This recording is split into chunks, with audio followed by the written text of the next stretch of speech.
Livre des Proverbes, chapitre 18. Celui qui se tient à l'écart cherche ce qui lui plaît, il s'irrite contre tout ce qui est sage. Ce n'est pas à l'intelligence que l'insensé prend plaisir, c'est à la manifestation de ses pensées. Quand vient le méchant, vient aussi le mépris, et avec la honte vient l'opprobre. Les paroles de la bouche d'un homme sont des eaux profondes, la source de la sagesse est un torrent qui jaillit.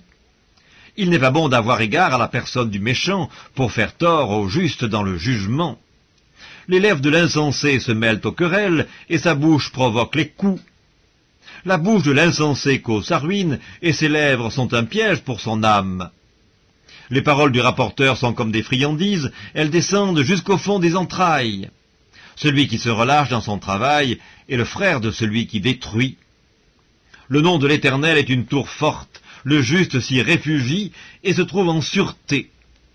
La fortune est pour le riche une ville forte, dans son imagination c'est une haute muraille.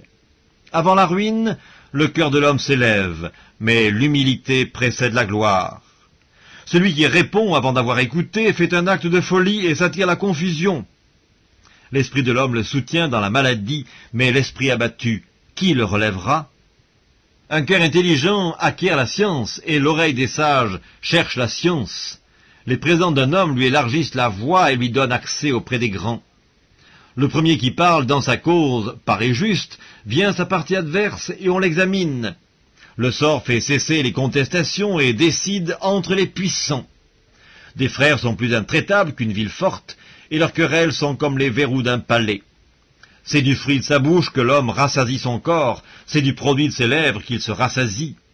La mort et la vie sont au pouvoir de la langue, quiconque l'aime en mangera les fruits.